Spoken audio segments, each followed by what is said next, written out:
किसी को भी नहीं पता? चलो, हुक पता है? हुक क्या होता है? हुक तो पता है ना? पता है क्या होता है? सही है। वो फंक्शनैलिटी जो हमें react out of the box provide करता है उसे हम क्या कहते हैं?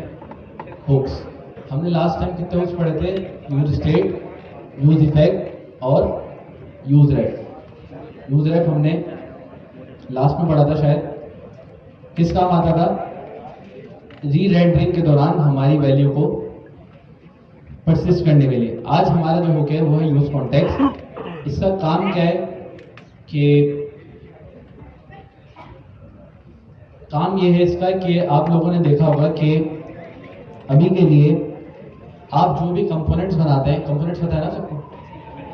तो कंपोनेंट्स बनाते हैं, एक कंपोनेंट से दूसरे कंपोनेंट में डेटा भेजने के लिए हमें एक अप्रोच चूज करनी होती है। वो कौन सी होती है? प्रॉप्स। प्रॉप्स से हम एक कंपोनेंट से दूसरे कंपोनेंट में डेटा पास कर सकते हैं आराम से।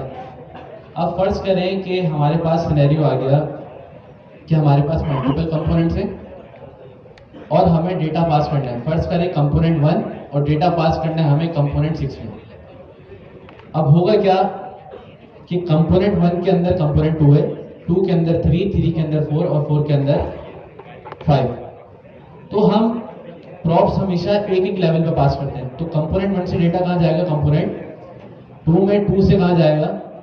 3 से 4 में, 4 से 5 और उसके बाद 6। अब काम तो सही लग रहा है, लेकिन बुरी अप्रोच क्या है यहाँ पर? मुझे डेटा चाहिए था सिर्फ कंपोनेंट 1 से चाहिए था और यूज कहाँ पे करना था? कंपोनेंट 6 में। जो 2, 3, 4, 5 में डेटा आया, क्या वो फालतू नहीं आया? मेरे काफी स्टेप बढ़ गए। अब अगर ये हमने मिसाल लिए 6 कंपोनेंट्स की, जब आगे जाते हैं ना हम, तो होता ऐसा है कि हमारी एप्लीकेशन में हो सकता है कि 80 कंपोनेंट बने हुए, 100 कंपोनेंट बने हुए। अगर हम इसी अप्रोच को यूज करते हुए गए, कंपोनेंट 1 से कंपोनेंट 80 या 100 में चाहिए डेटा, तो मसला हो जाएगा। कितनी दफा हमें हर प्रॉप पास करना पड़ेगा? तकरीबन 80 दफा पास करना है। क्यों? क्योंकि बीच में क्या आ रहा है?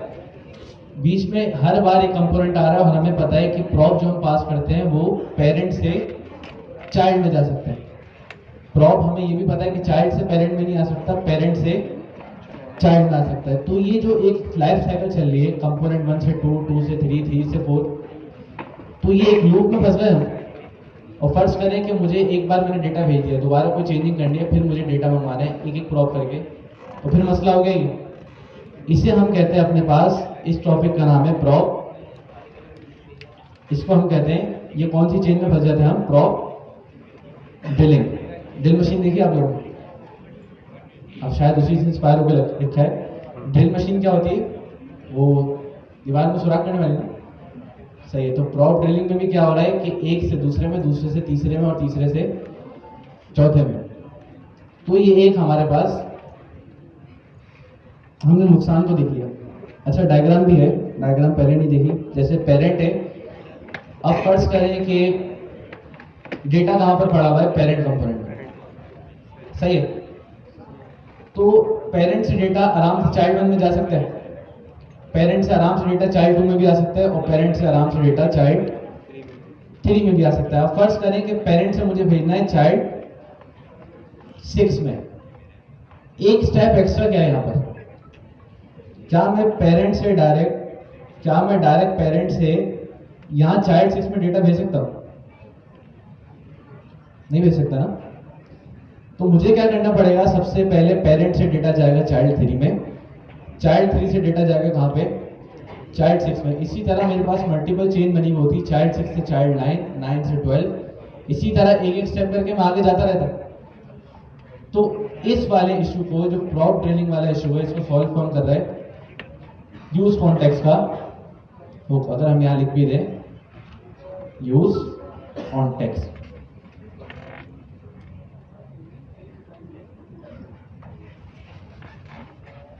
तो हमने ये पढ़ा कि भाई ये एक इशू है, इसको सॉल्व कौन कर रहा है? यूज कॉन्टेक्स्ट का हुक। अभी कैसे कर रहा है? आप लोग मुझे बताएं, ये यूज कॉन्टेक्स्ट हो गई, ऐसा क्या कर रहा होगा कि पेरेंट से चाइल्ड 6 में डायरेक्ट डेटा चले जाएगा? कुछ भी, क्या हो सकता है?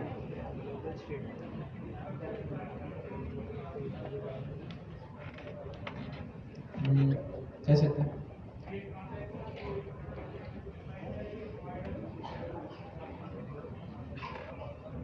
सही है। और कोई?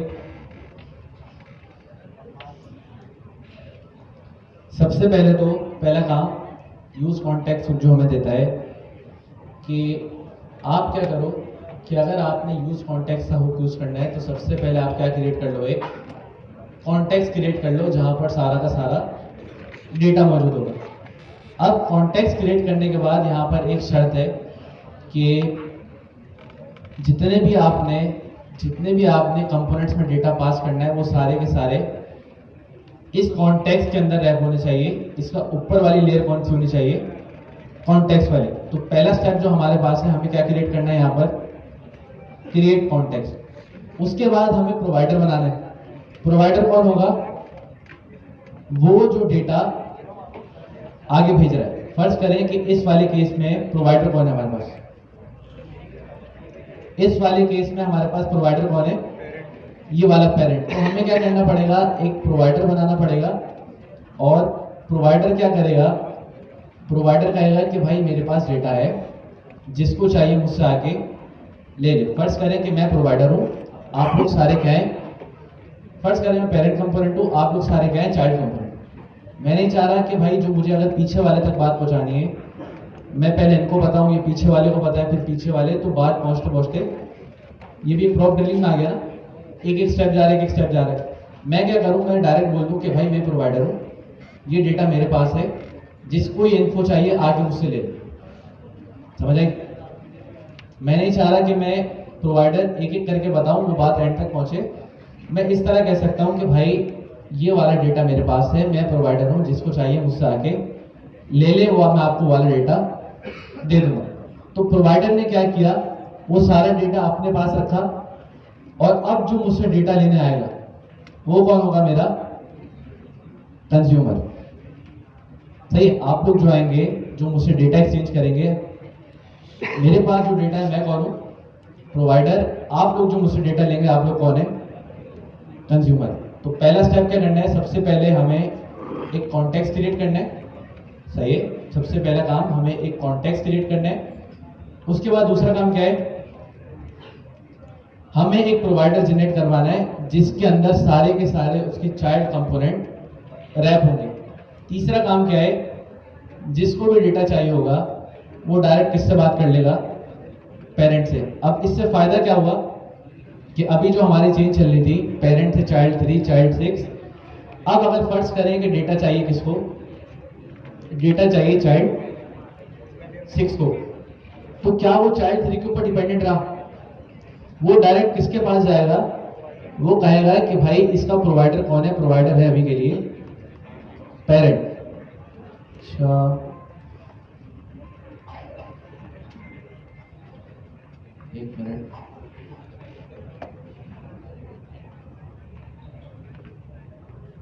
सही। तो यहां पर क्या हुआ? चाइल्ड 6 डायरेक्ट किसके पास जाएगा? पेरेंट पे। जो भी उसको डेटा की नीड होगी वो किससे ले लेगा? पेरेंट से। थ्योरी समझ आई? प्रैक्टिकल करेंगे समझ आ जाएगा। थ्योरी समझ आई?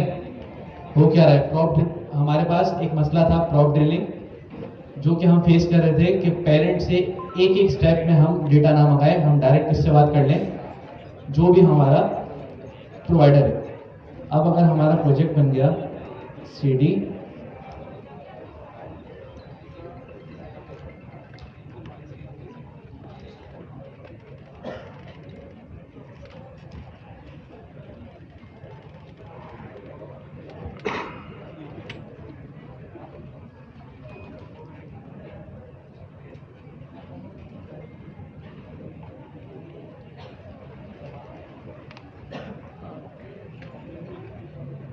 आप सबके हैकाथॉन चेक हो गए थे ना लास्ट टाइम? कोई ऐसा तो नहीं रह गया जिसके हैकाथॉन रह गया? कोई ऐसा है जिसका हैकाथॉन चेक होने से रह गया होगा? कितने? 1 2 और बाकी? और मेज वाली साइड से, मेज वाले सबके हो गए? 2 आप भी रहते नहीं, वक्त से बाहर उठा रहे हो, फौरन बता दो भाई, रहता है तो। अच्छा, हम एक काम करते हैं, हम यहाँ पर कंपोनेंट का एक फोल्डर बना लेते हैं।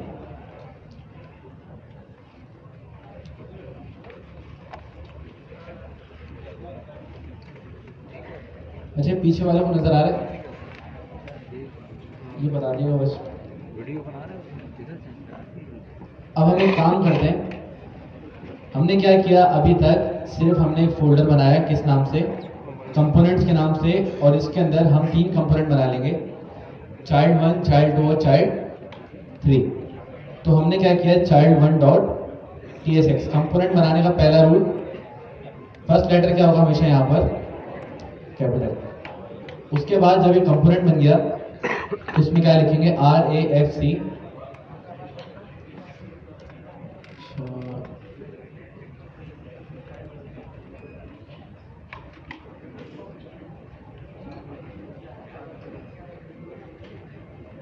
हम एक काम करते हैं, बाकी भी बना लेते हैं। 2 डॉट tsx चाइल्ड 3।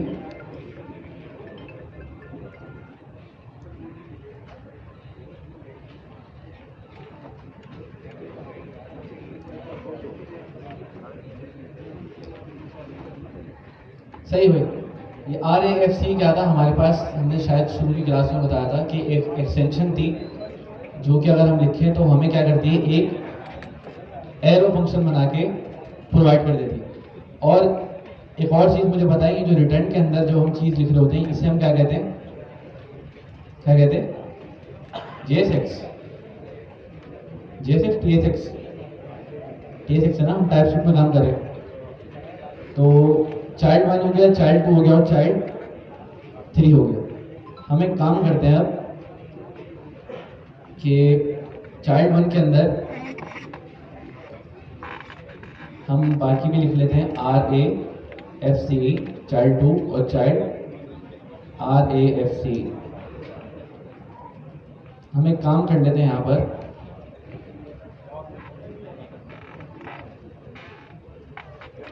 अब हम ना यहाँ पर एक चेन क्रिएट करेंगे। फर्ज करें कि हमने चाइल्ड 1 के अंदर कॉल कर लिया अभी के लिए यहाँ पर चाइल्ड 2, और इसी तरह चाइल्ड 2 जो होगा उसके अंदर हम कॉल कर लेंगे चाइल्ड यहाँ पर आ गया चाइल्ड 3, और चाइल्ड 3 के अंदर क्या आ जाएगा? चाइल्ड 3।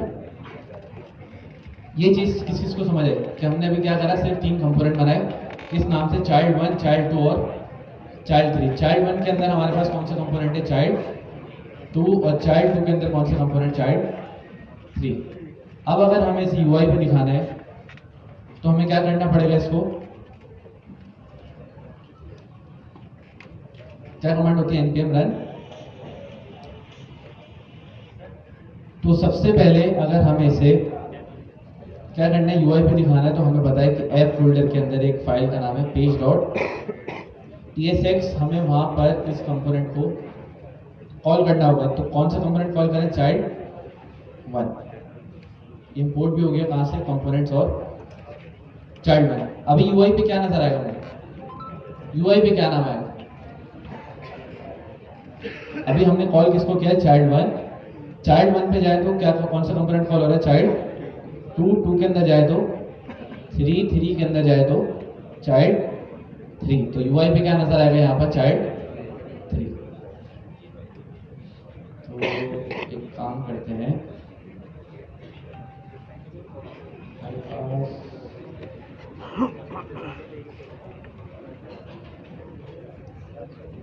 चाइल्ड 3 लिख रहा हूँ लोकल होस्ट।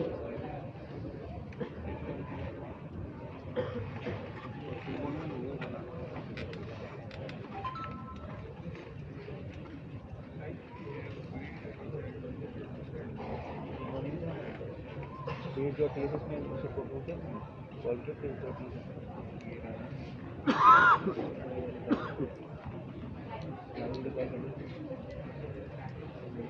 हमारी इस क्लास में कोई ऐसा है जिसने डे 1 और डे 2 में पार्टिसिपेट नहीं करते? डे 1 और डे 2 में पार्टिसिपेट जिसने नहीं किया? डे 3 का तो टाइम है अभी। डे 1 और डे 2 में पार्टिसिपेट नहीं किया? बहुत सारे उठा नहीं रहा। क्यों नहीं किया भाई? वजह भी बताओ। हाथ उठा दो। लाल शर्ट थोड़े भी चीज है ना, तो कर लेते। क्या चीज? खबर कैसे चल रहा है? डेडलाइन भी खत्म हो गई। तो वैसे है ये हमारा है, हर स्टूडेंट लाइफ में भी है और अगर प्रोफेशनली भी हो तो ये काम होता है। हम लोगों की आदत ये है कि जब तक हम टेंशन में ना आ जाए ना, तब तक हम काम लेके नहीं बैठते। जैसे हमें टाइम मिला 24 घंटे का, हम इतने टैलेंटेड हैं कि हम बोलते हैं यार टाइम ज़्यादा मिल गया, हम लेके बैठेंगे उसको लास्ट के 2 घंटे में या 1 घंटे में।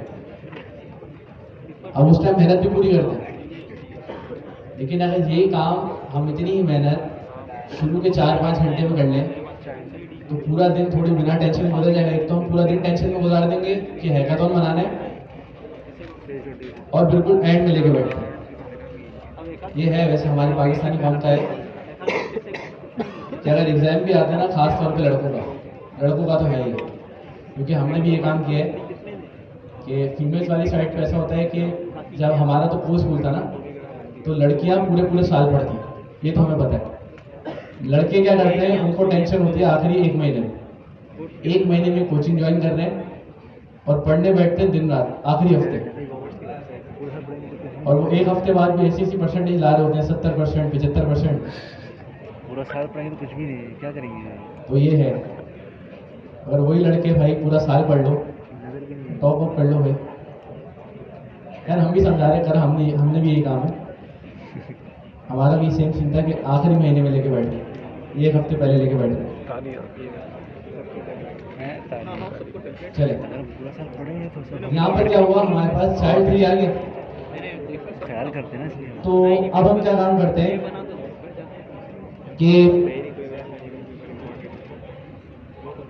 सबसे पहले भाई, अच्छा ये बातें नहीं करें, कोई बातें नहीं करें उसके। अब हम वो वाला इशू देख लेते हैं जो हमने डिस्कस किया, प्रॉप टेलिंग वाला, कि फर्ज करें ये जो चाइल्ड 3 आ रहा है ना, चाइल्ड 3 क्लास का वाक़या। इसमें मुझे क्या करना है कि इसमें मुझे कोई नाम शो कराना है। फर्ज करें यहाँ पर कोई नाम शो कराना है, मैं किस तरह से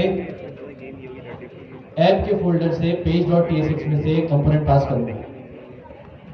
आप क्लास में है भाई? वही पूछ रहा हूँ, क्लास में है, बातों में लगे आप लोग, खामोश हो जाए भाई, समझ लें मेन टॉपिक है। हमने पूछा ये है कि अभी जो मेरे पास यूआई पे चाइल्ड 3 रेंडर हो रहा है, फर्स्ट करें जो हमने इसको ऐप डायरेक्टरी में पेज की फाइल में इसको कॉल किया है, यहाँ से मैं कोई नाम भेजना चाहूँ तो वो मैं कैसे भेजूंगा? प्रॉप्स के जरिए। प्रॉप्स हमें पता है कैसे भेजते हैं, नेम और यहाँ पर इसी तरह भेजते हैं चाइल्ड 1 में।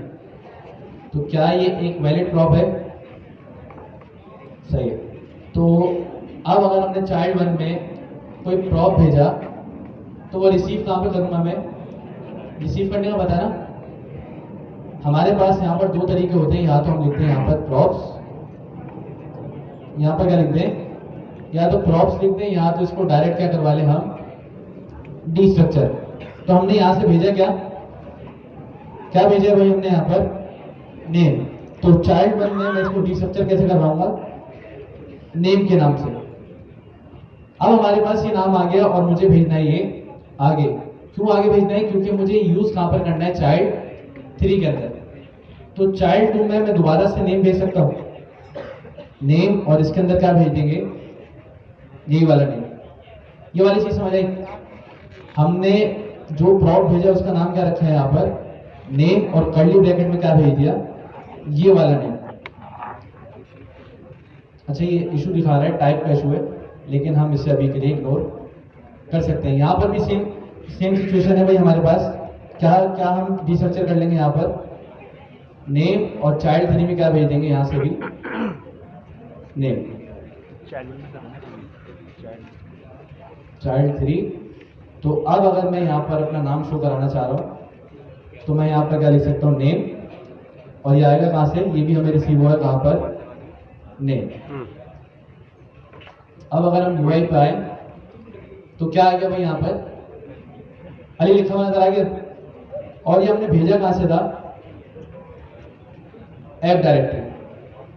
पहला काम हमें कहाँ यूज करना था इसको, चाइल्ड 3 में। हमें कितना लंबा प्रोसेस करना पड़ा, पहले जो चाइल्ड 1 कॉल हो रहा था उसमें हमने नेम भेजा, फिर उसके बाद ये इस चाइल्ड 1 से हमने कहाँ भेजा है, ये वाले चाइल्ड 2 में, फिर हमने कहाँ भेजा है, इस वाले चाइल्ड 3 में, और फिर हमने इसको यहाँ पर यूज कर लिया। ये 4 स्टेप जो हमने किए, क्या ये इजाफी नहीं है? अगर हमें, ये हमारे पास 4 स्टेप थे, अगर कल को हमारे पास 50-60 हो जाए तो मैं तो इसी काम में पड़ा रहूंगा, प्रॉप भेजना, इसको चेक करना कि भाई इस वाले कंपोनेंट में प्रॉप आया कि नहीं आया। तो ये एक बड़ा इशू है। इस इशू को रिजॉल्व जो करता है हमारे पास वो है यूज कॉन्टेक्स्ट का हुक। तो हम करेंगे क्या, सबसे पहले अब वो 3 स्टेप याद करें। पहला स्टेप क्या था, क्रिएट कॉन्टेक्स्ट, दूसरा स्टेप क्या था, प्रोवाइडर, तीसरा स्टेप क्या था, कंज्यूमर। तो हमें जहां पर से भी डेटा भेजना है वहां पर हम क्या करेंगे, सबसे पहले एक कॉन्टेक्स्ट क्रिएट करेंगे। कॉन्टेक्स्ट क्रिएट करने का तरीका क्या होता है, सिंपल, हम सबसे पहले ना यहाँ पर क्रिएट, हम लिखते हैं क्रिएट कॉन्टेक्स्ट, और एक चीज का ख्याल रखिएगा, ये जो हमारे पास क्रिएट कॉन्टेक्स्ट आएगा ये कहाँ से इंपोर्ट होगा, रिएक्ट में से। यहाँ पर नोड और वीएम के ऑप्शन भी आ रहे हैं, लेकिन आपने कहाँ से इंपोर्ट करना है, रिएक्ट में से। उसके बाद हम इसको एक वेरिएबल में सेव कर लेते हैं। हम एक काम करते हैं, इसका नाम रख लेते हैं, क्या नाम रखें, हम इसका नाम रख लेते हैं डेटा। अब यहाँ पर ये हमने कॉन्टेक्स्ट क्रिएट किया, ये चीज आई कहां से भाई, रिएक्ट के अंदर से। एक हमारे पास एक फंक्शन आया, कौन सा, क्रिएट कॉन्टेक्स्ट।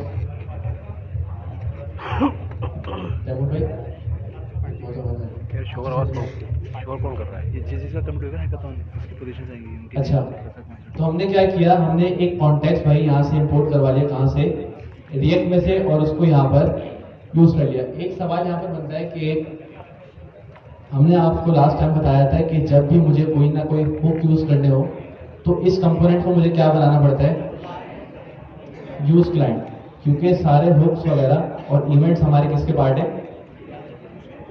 क्लाइंट के या ब्राउजर के पार्ट है। इस वजह से हम इस कंपोनेंट को क्या बनाएंगे, यूज क्लाइंट। और बाय डिफॉल्ट जो हमारे पास कंपोनेंट चलता है वो कैसे चलता है भाई, सर्वर कंपोनेंट। तो हमने क्या किया, सिंपल यहाँ पर एक वेरिएबल बनाया डेटा के नाम से।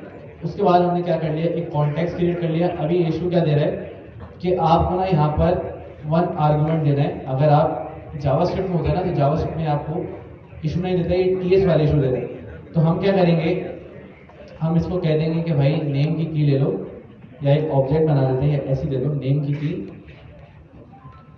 जो भाई क्या होगी हमारे पास, अच्छा नेम नहीं, हम यहाँ पर कर लेते हैं फर्स्ट नेम।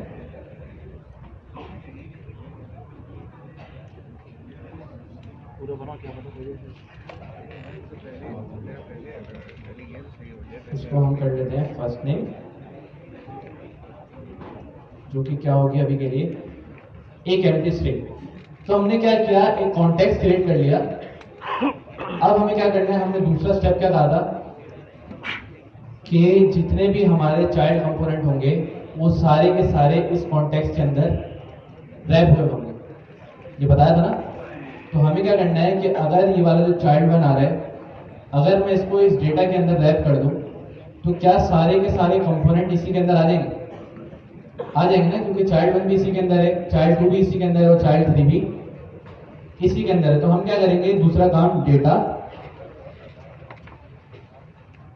और इसको क्या किया, इसके अंदर रैप कर दिया। अब हमें ये वाले बनाना क्या था, यहाँ पर प्रोवाइडर। तो यहाँ पर ना क्रिएट कॉन्टेक्स्ट जब करते हैं तो यहाँ पर हमें एक चीज मिलती है, डेटा डॉट हम यहाँ पर लगा सकते हैं डेटा डॉट, एक मिनट, डेटा डॉट प्रोवाइडर। अब क्या हुआ भाई, यहाँ पर चाइल्ड 1 आ गया, उसको हमने किसके अंदर रैप कर दिया, वो वाला कंपोनेंट, वो वाला वेरिएबल जो हमने यहाँ बनाया था, इसके अंदर हमें एक चीज मिलती है डेटा प्रोवाइडर। और प्रोवाइडर को हम एक्सेस कैसे करेंगे, डॉट प्रोवाइडर लगा के। मेन चीज यहाँ पर जिस बात का ख्याल रखना है आपने, कि सारे के सारे जहां पर आप चाह रहे हैं कि जो कंज्यूमर आके प्रोवाइडर से डेटा ले सके, शर्त क्या है कि वो वाला चाइल्ड कंपोनेंट इस प्रोवाइडर के अंदर रैप होना चाहिए। रैप नहीं होगा तो इसको इस वैल्यू का एक्सेस नहीं मिलेगा। अभी इशू क्या दे रहा है, वैल्यू मिसिंग इन टाइप। तो प्रोवाइडर वाला पार्ट समझ आया, प्रोवाइडर वाला पार्ट किसी से समझ नहीं आता, सबको आ गया, 1 2 दोबारा एक बार रिपीट कर लेते हैं। सबसे पहले हमें क्या करना है, एक कॉन्टेक्स्ट क्रिएट करना है। कॉन्टेक्स्ट कैसे क्रिएट होगा, हमें रिएक्ट के अंदर से एक फंक्शन इंक्लूड करना है, किस नाम से, क्रिएट कॉन्टेक्स्ट। क्रिएट कॉन्टेक्स्ट जब हम बनाएंगे, एक टाइपस्क्रिप्ट में इशू देता है कि आपको पहली वैल्यू बतानी है कि आपकी वैल्यू क्या होगी, जो भी आपने डेटा भेजना है आप यहाँ पर बता सकते हैं। उसके बाद इस क्रिएट कॉन्टेक्स्ट को हमने कहाँ पर स्टोर कर लिया, इस डेटा के अंदर। तो पहला स्टेप तो हो गया कौन सा वाला, कॉन्टेक्स्ट क्रिएट करने वाला। दूसरा स्टेप क्या था हमारा, अब हमें क्रिएट करना है एक प्रोवाइडर। प्रोवाइडर क्रिएट करने के लिए शर्त ये है कि प्रोवाइडर सिर्फ उन्हीं को डेटा देगा जो कि उसके चाइल्ड है, जो उस प्रोवाइडर के अंदर आएंगे, चाइल्ड कंपोनेंट है, सिर्फ उसी को एक्सेस कर सकते हैं जिसके अंदर ये प्रोवाइडर आ रहा है। तो हमने क्या किया कि कंपोनेंट जितने भी हैं, ये वाले चाइल्ड कंपोनेंट्स, इसको रैप कर दिया किसके अंदर, डेटा के अंदर, और इसके अंदर एक प्रोवाइडर नाम की फील्ड है, तो हमें ये भी लगाना लाजमी है। अब जितने भी कंपोनेंट्स हैं वो डायरेक्ट इस प्रोवाइडर से डेटा एक्सेस कर सकते हैं। अब डेटा भेजना कैसे, इसी प्रोवाइडर के अंदर हमें एक चीज मिलती है, वैल्यू। इस वैल्यू के अंदर हम क्या भेज देंगे, फर्स्ट। अच्छा, यहाँ पर हम एक काम करते हैं, यहाँ पर शायद हमें एक फर्स्ट नेम इस तरह से देना है, और हम यहाँ पर दे देते हैं अली। ये शायद एक ऑब्जेक्ट है, सही। तो ये चीज समझ आई। हमने क्या किया, प्रोवाइडर को बता दिया जो आपने वैल्यू रखी हुई अपने पास, वो क्या है, यहाँ पर एक ऑब्जेक्ट है, उस ऑब्जेक्ट के अंदर क्या आ रहा है, फर्स्ट नेम, उसके अंदर वैल्यू क्या आ रही है, अली। तो अब हमने प्रोवाइडर भी बना लिया, हमने कॉन्टेक्स्ट भी क्रिएट कर लिया। बस अब हम तीसरा काम क्या करना है, अब जिसको भी डेटा चाहिए वो डायरेक्ट किससे आके ले सकता है, इस वाले प्रोवाइडर से। तो हमें यहाँ पर एक काम करना पड़ेगा, यहाँ से ना एक्सपोर्ट किसको करना है, हमें ये वाला जो डेटा हमने यहाँ पर,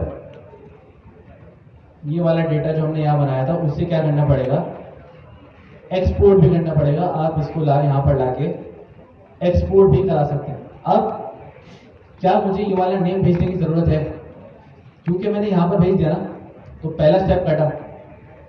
उसके बाद ये वाला जो नेम था, क्या मुझे इसकी भी जरूरत है, नहीं है, तो ये वाला स्टेप भी बच गया।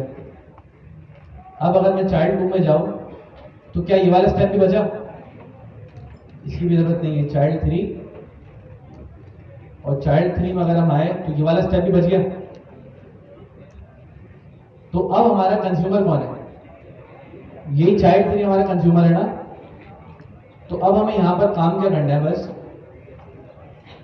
कि आप लोगों ने क्या किया है, यहां पर अभी के लिए एक किस चीज को इंपोर्ट किया था, कॉन्टेक्स्ट। यूज कॉन्टेक्स्ट तो अभी तक आया ही नहीं, तो हमें क्या करना है, अब यहां पर इंपोर्ट करना है किसको, यूज कॉन्टेक्स्ट। यूज कॉन्टेक्स्ट कहां से आएगा भाई, रिएक्ट के अंदर से, और हमें वो वाली चीज भी इंपोर्ट करनी है जो हमने वहां से एक्सपोर्ट करेगा। डेटा कहां से आ रहा है भाई, ऐप के अंदर से, पेज की फाइल के अंदर से। अब हमें यहाँ काम क्या करना है, फर्स्ट करें कॉन्स्ट यूजर, इस तरह रख लेते हैं, कुछ भी नाम रख लें आप। हमें यहाँ पर लगाना है यूज कॉन्टेक्स्ट, और जो भी डेटा हमने वहां से एक्सपोर्ट करवाया वो हम सिंपल ला के पास कर देंगे कहाँ पर, डेटा के अंदर।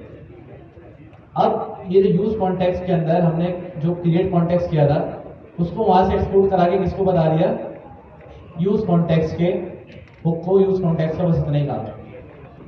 अब मैं क्या कर सकता हूं, यूजर के अंदर हमारे पास फर्स्ट नेम नजर आ गया, ये फर्स्ट नेम नजर आ रहा है, ये कहां से आया,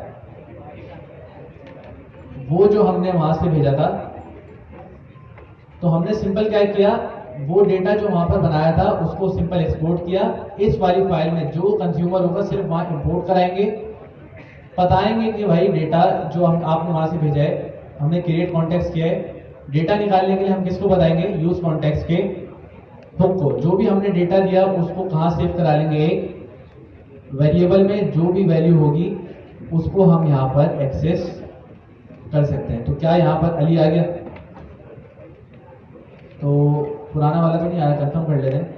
हम एक काम करते हैं, यहां से वैल्यू में भेजते हैं, सही। तो अब अगर हम यहां पर आके इसको रिफ्रेश करें तो क्या आ गया यहां पर,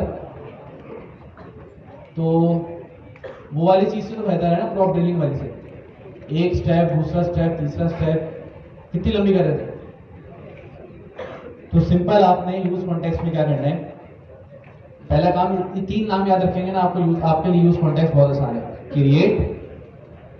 क्रिएट कॉन्टेक्स्ट, प्रोवाइडर और कंज्यूमर। तो ये याद कर लें बस, यूज कॉन्टेक्स्ट की कहानी बस इतनी सी है। पहला काम दोबारा से, क्रिएट कॉन्टेक्स्ट, दूसरा क्या है, प्रोवाइडर, तीसरा कंज्यूमर। ये 3 काम कर लेंगे, इन तीनों को यूज करते हुए हम अपनी बड़ी से बड़ी एप्लीकेशन में डेटा आगे पीछे कर सकते हैं। ये पढ़ाने का मकसद कि अभी जो आप ऐड टू कार्ड वाली फंक्शनैलिटी बनाएंगे ना, उसमें आपका डेटा इसी तरह आगे पीछे हो रहा होगा। ऐड टू कार्ड किया आपने, ये तो नहीं करेंगे ना कि एक एक स्टेप करके वो कार्ड वाले उसमें ले जाएंगे साइड बार में, या ऐसे करने का सोचा हुआ था। आप क्या करेंगे, सिंपल एक कॉन्टेक्स्ट बनाएंगे, जैसे ऐड टू कार्ड होगा ना, डेटा सेव कराएंगे किसके अंदर, अपने प्रोवाइडर के अंदर। अब उसको जहां पर भी, जैसे साइड बार वाला है ना, अब आपने उसको एक्सेस करना है, तो वो साइड बार क्या है हमारा, कंज्यूमर, सही। वहां पर आके आप ये वाली अप्रोच चूज करके वहां पर सारा का सारा डेटा लाके प्राइस को कैलकुलेट करवा सकती है, बहुत आसान काम है। अगर ये 3 चीजें समझ आ गई, क्रिएट कॉन्टेक्स्ट, प्रोवाइडर और तीसरा क्या था, कंज्यूमर, ये चीज समझ आई। कोई ऐसा जिसको समझ नहीं आई अभी तक?